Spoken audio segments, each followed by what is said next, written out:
Hello everyone, my name is Sharayu and I am from Base Career Academy. Today I am explaining you the descriptive statistics and the inferential statistics. So what is the difference between these two topics? So in today's fast world, statistics is playing a major role in the field of research that help in the collection, analysis and presentation of data in a measurable form. It is quite hard to identify whether a research relies on descriptive statistics or inferential statistics, as people usually lack knowledge about these two branches of the statistics. As the name suggests, descriptive statistics is one which describes the population. On the other hand, inferential statistics is used to make a generalization about the population based on the samples. So there is a big difference between the descriptive and the inferential statistics. That is what you do with your data. Let's take a glance to get more information about these two topics. So first of all, we'll see the comparison between the descriptive statistics and the inferential statistics. The first is meaning. So descriptive statistics is a branch of statistics which is concerned with describing the population understanding.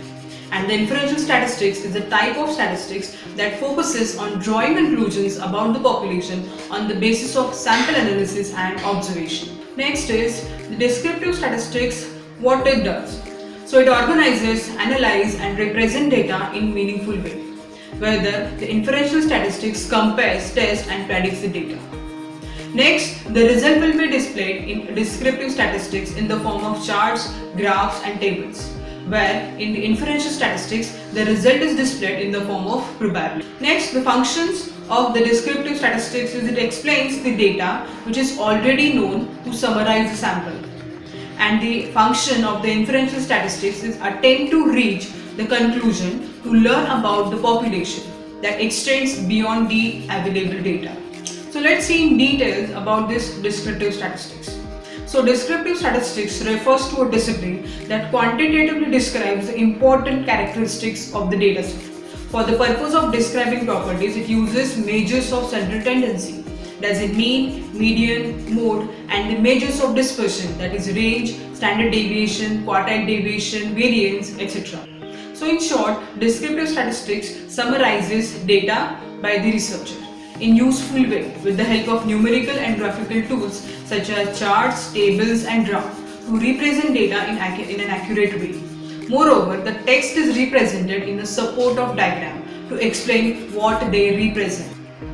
Next is the inferential statistics. The inferential statistics is all about generalizing the from sample of population. It is results of analysis of the sample can be deduced to the larger population, from which sample is taken.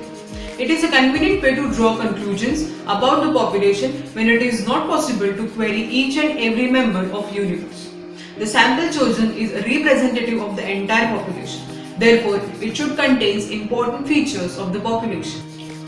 So, the inferential statistics is used to determine the probability of properties of the population on the basis of properties of the sample by employing probability theory. The major inferential statistics are based on the statistical models such as analysis of variance, chi-square test, students' t-distribution, regression analysis, etc. There are certain methods for the inferential statistics, that are estimation of parameters and the testing of hypotheses. So this is all about the descriptive statistics and the inferential statistics. Do you want to learn more about these statistical methods? Join our online data science course and make a difference to data science career. Any graduate and postgraduate can join this course. Learn from leaders. Join our Base family. We have been in the market for ++ years. We have 15 plus branches across India. We have trained 5,000 plus candidates and we have 250 plus company network support. Call us for more details.